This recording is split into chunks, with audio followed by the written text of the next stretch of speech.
And thanks for being with us on Politics Now. We continue with our conversation. Rather, we begin the conversation with public affairs analyst Lemchi Chidi joining us all the way from the United States of America, and Honorable Oyibo Kasme, who is an APC chieftain, joining us from Lokoja, Kogi State. Well, let's just do some breakdown and set motion the conversation. In the nationwide broadcast on Monday, President Bola Tinubu addressed Nigerians on the celebration of New Year 2024 and outlined in his speech the objectives for his administration in 2024, as well as his broadened plans for Nigerians in the new year. Now, five key things he talked about: reliable supply of electricity, restarting local refinery of petroleum, and of boosting food supply, local and foreign investments, actualization of eight priority areas, which we've covered so many times on the show: security, job creation, poverty reduction, and others. Well, there's been lots of reactions to this speech. I'll just focus on the opposition coming in from the Labour Party and the PDP. Well, the PDP described Tinubu's speech as unprecedented, uninspiring, and amounting to a waste of valuable time, as it did not address any of the critical issues plaguing the nation, according to National Publicity Secretary of the PDP, Mr. Debo Olugunagba, who said Nigerians were dismayed as the president deployed rhetoric and failed to address the critical issues in the country. Now, moving on its part, the Labour Party, through its National Publicity Secretary, Obiora Ofor, described Tinubu's nationwide broadcast to Nigerians on New Year's Day as appalling and hollow. Well, let's get straight to the conversation. This time around, we have Lemchi Chidi joining us from the United States. Good to have you, Lemchi. Happy New Year to you, and thanks for being on the show tonight. Now, thoughts on President Tinubu's speech. Has he set a good agenda for the year 2024? Thank you for having me once again. Now, as for whether he has set a good agenda for 2024, truth is that we've been hearing things like that over the years. Um, and they're beginning to sound like sound bites, where the president is not the first person to give such uh, statement to say, "Oh, this is the welcome, is Happy New Year message," you know. But then again, his message, when I listened to it, sounded like, or rather, when I read it, because I didn't listen, but I read the full statement thereafter. When I read it, it sounded like a campaign statement. Look, we've moved beyond campaign. What we want to see is action. And to be honest, we're not seeing that action. In fact, the only place we're seeing action is with Minister Ulubumi, who has distinguished himself, in his ministry.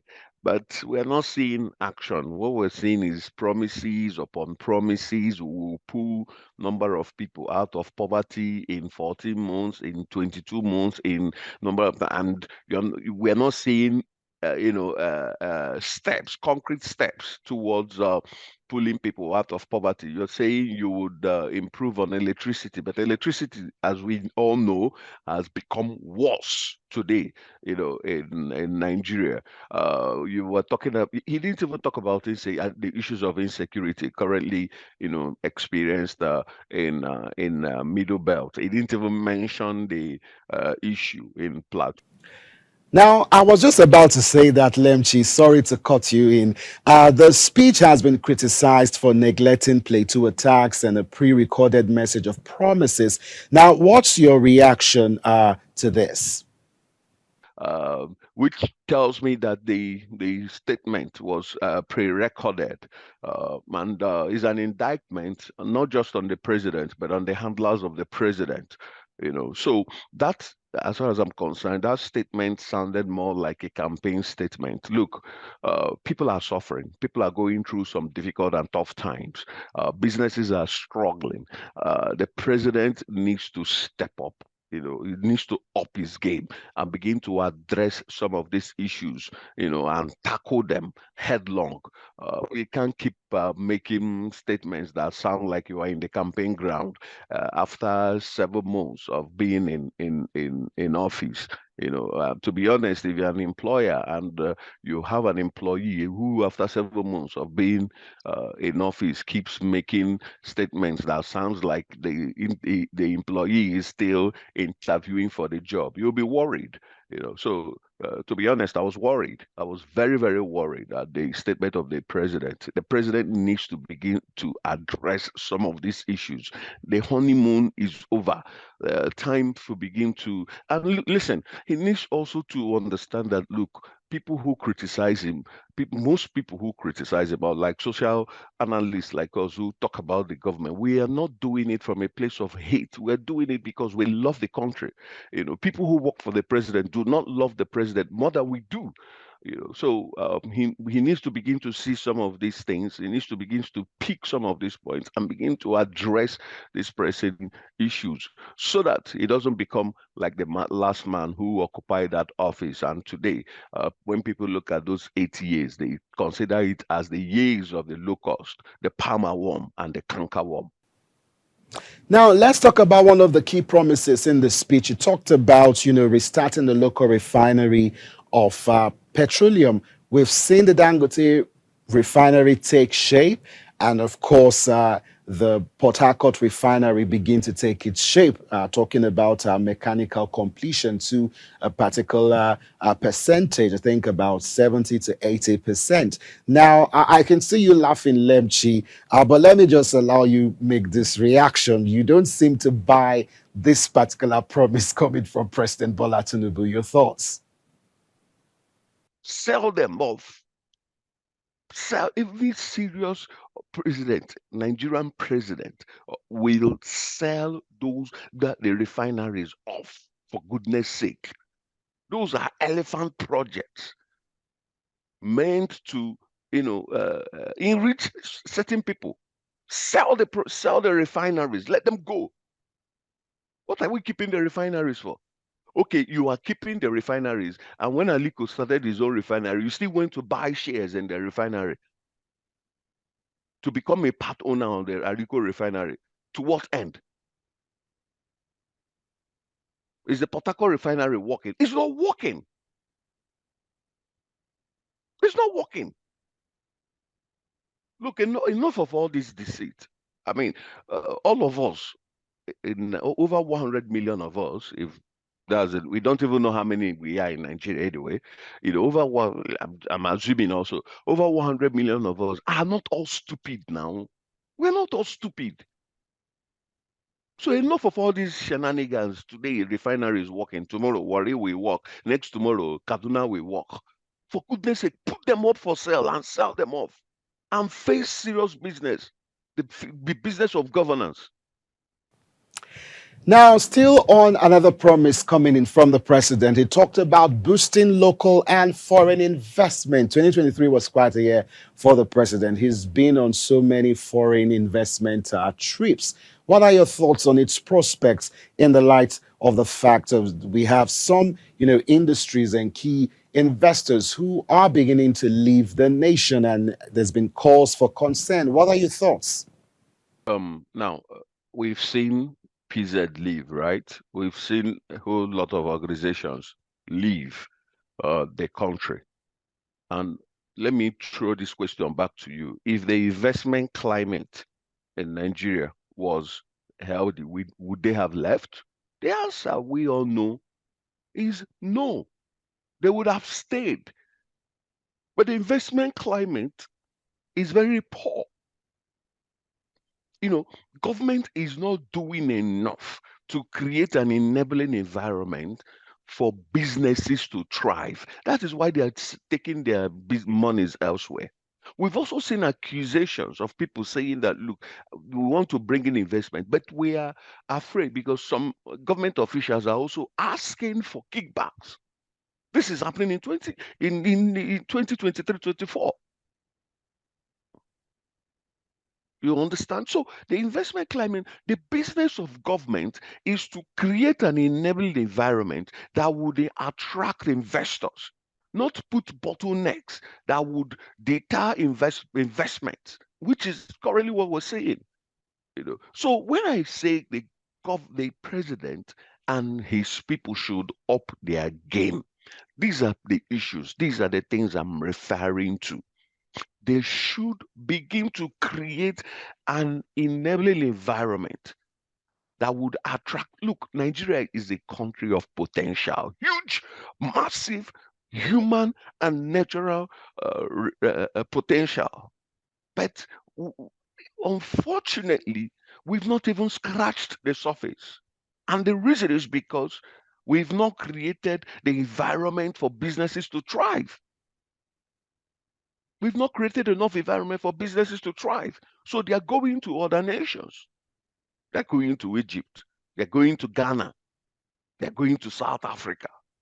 In fact, I know businesses, companies who do not own, they don't have a room in Nigeria, but they do business in Nigeria. Their office is in South Africa. I say I know. I didn't say somebody told me.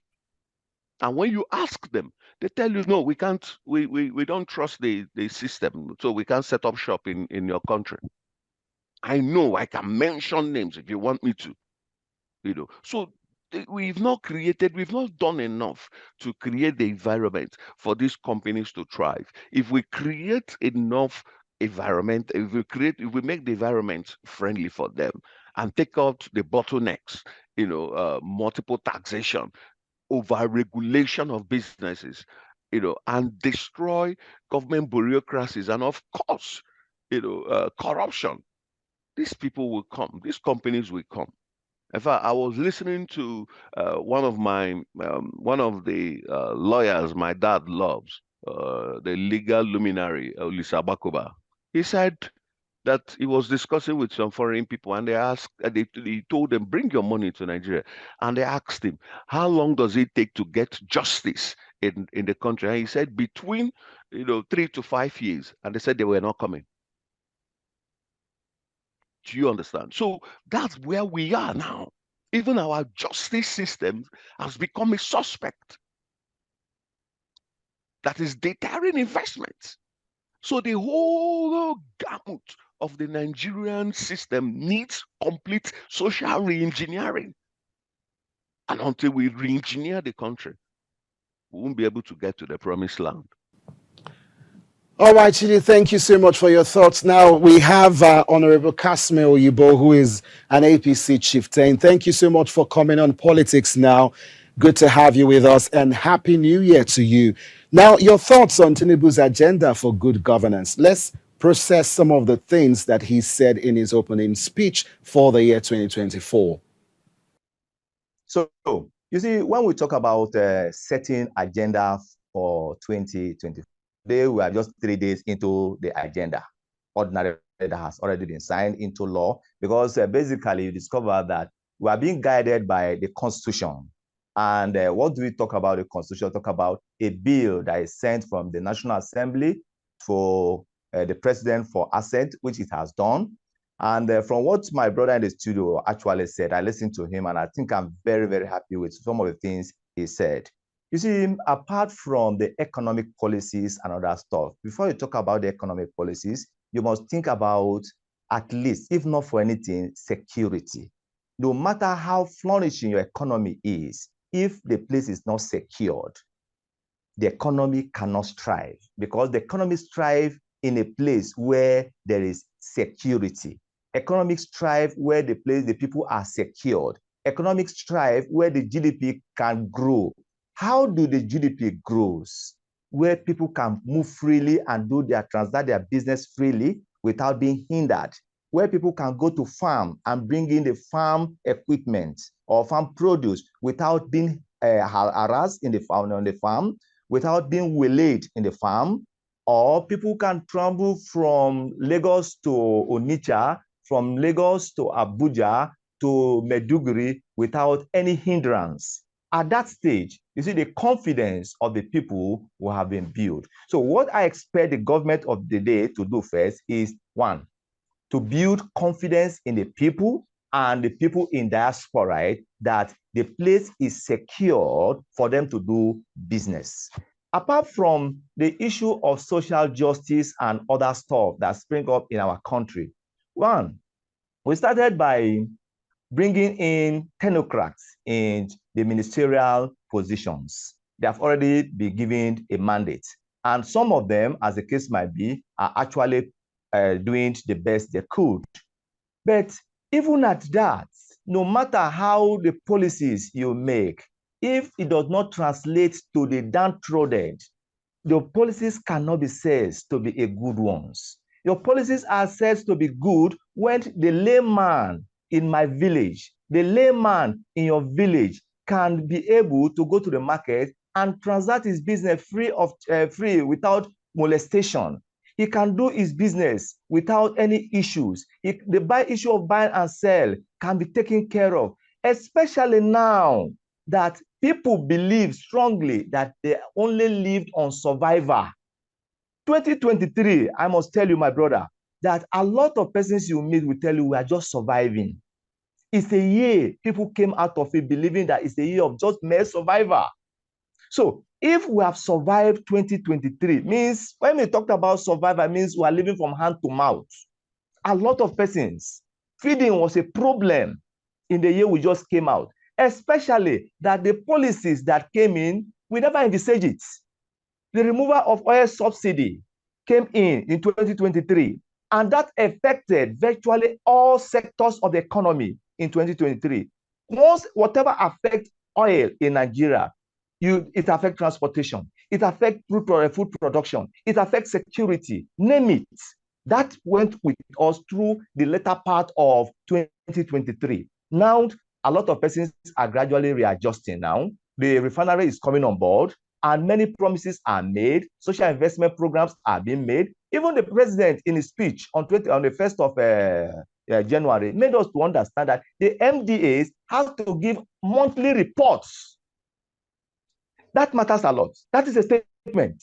So when statements are made and they are not backed up with actions, you discover that people will now take it for levity, that well, it's just a normal thing, it's a normal routine, nothing happened. Let's begin to see where ministers who are not performing are sacked, not until at the end of the tenure. No, after 3 months, there must be an evaluating mechanism that you'll be able to showcase what you have done, the policies you have been able to put in place, the economic idea you have been able to formulate within your sector. If you are seen not to be doing that, you should be shown the way out.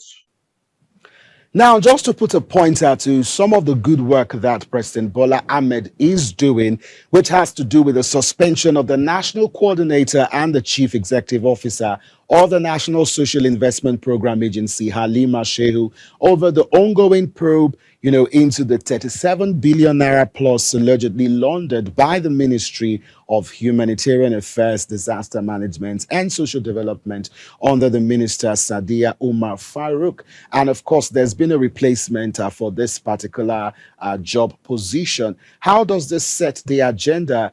Also referencing the part in the speech where he talked about the fact that those who do not, deliver on their mandate, will be removed. Yes, I think that is the first step. You must be, you see, our people, my local people tells us that if it takes you 20 years to train a dog, how many years does it take that dog to exhibit the madness? We must not wait until somebody has performed woefully before the person is shown a way out. We have seen already that a country where, okay, now let's take a look at the formal administration that came in with one single agenda of corruption, chasing corruption out. And eventually we're made from every indices. That was from every indices we have seen that corruption chased that government out. A system whereby even the man who is at the helms of the Economic and Financial Crime Commission is currently being tried. A system where the man who is at the helms of the central bank is currently being tried in the court of law. So, and that is the system, the administration that has only one agenda of facing corruption. So if we don't fight corruption to its nil, corruption will bounce back at us. I am happy with what has just happened.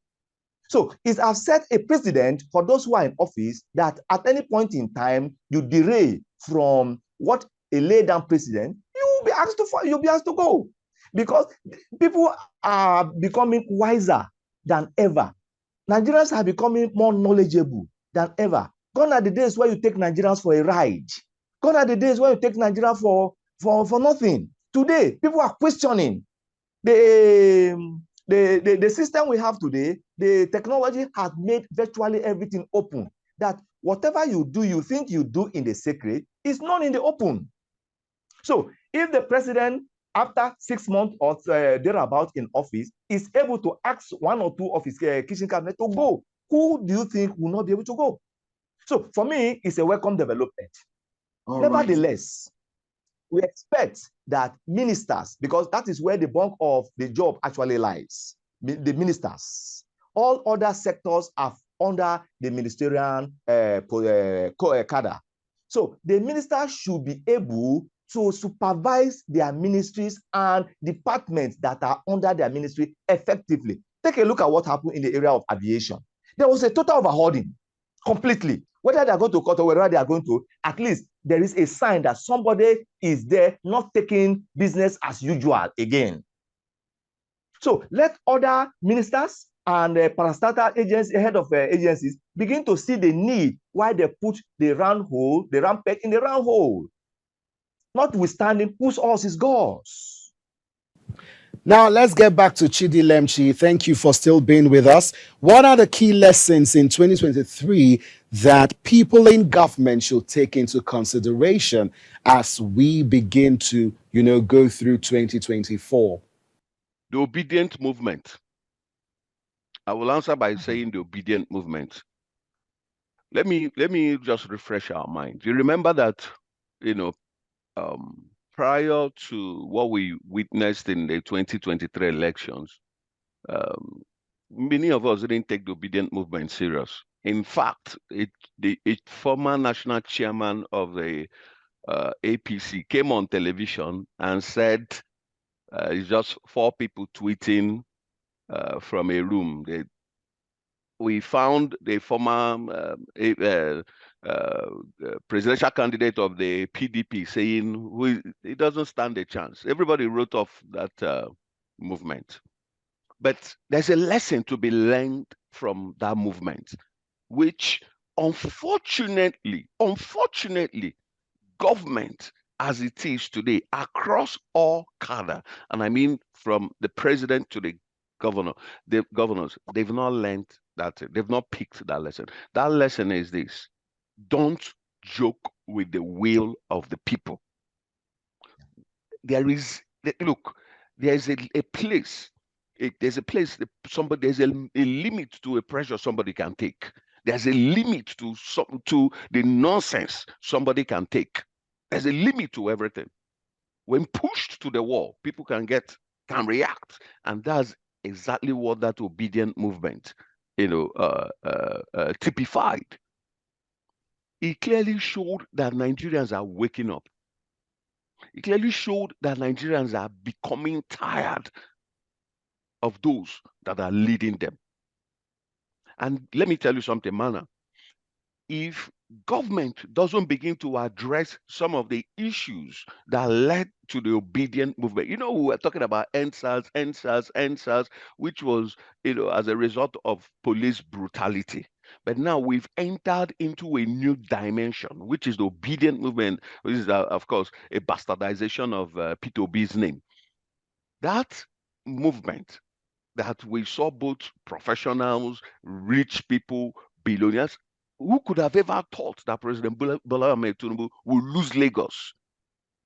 Do you think the people who voted for him are security men in Lagos? They are not security. He even lost Ikoyi.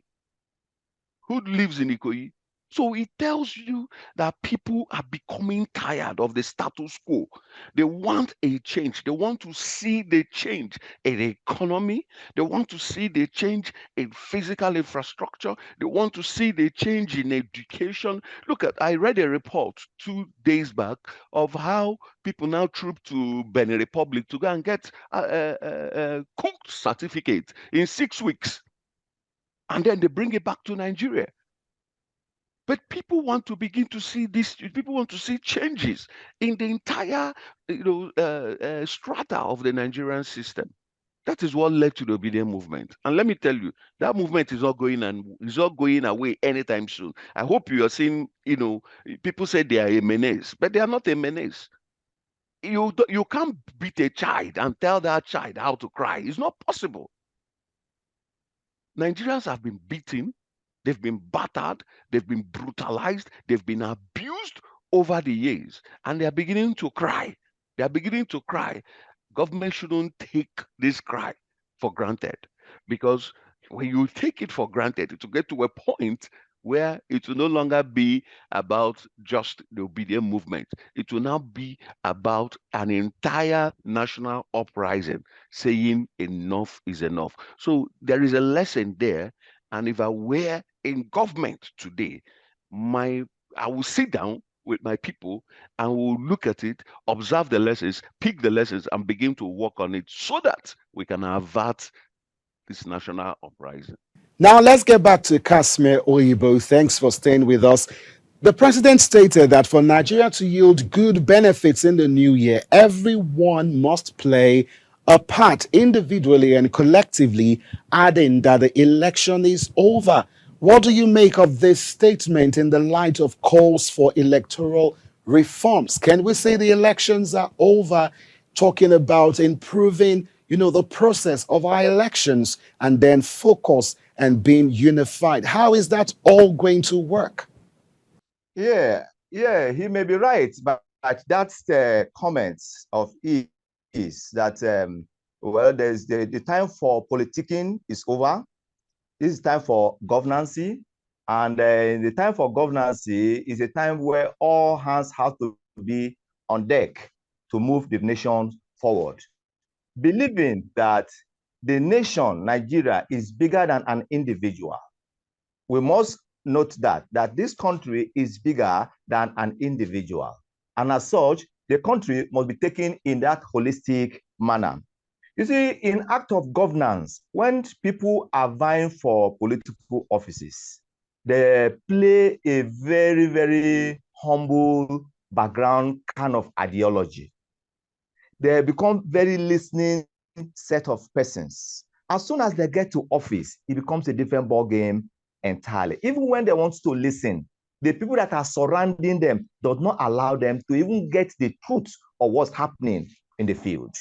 Now, come to think of it, gone are the days when we had the president in the person of Obasanjo, when we used to have a live radio broadcast where people call him directly from different parts of the country. At intervals, he does that and pick information directly from the people. Now, if you remember too, when the current president was the governor of Lagos State, he was equally doing that.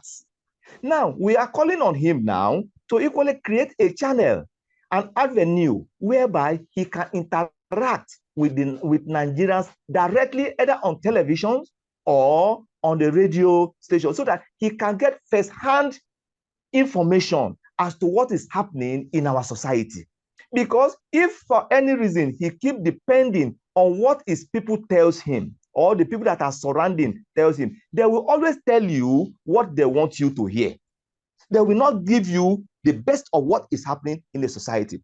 If you have the privilege of meeting with politicians and they will ask you a question, you discover that the politician will tell you the angle you are coming from. I have heard this from more than 3, 4, 5 set of persons. It's just like 6 be written on the ground and 2 persons are facing it at the opposite side. One could be said it is 9, while the other person is said it depends on the direction each of the persons are standing at. So if we have a system as it is or now that we want to say there is a renewed hope, what is the hope we're talking about? Lemchi Chidi, thank you so much for joining us, public affairs analyst, and also Honorable Kashmir Oyibo, APC chieftain in Lokoja, Kogi State. Thank you so much for coming on Politics Now tonight. And that's the much that I can take on the show. Thanks so much for watching. We'll keep tabs on what's trending in the world of politics next time, same time right here on LN 24/7. My name is Mono Balagogo. Thank you so much for watching and good night.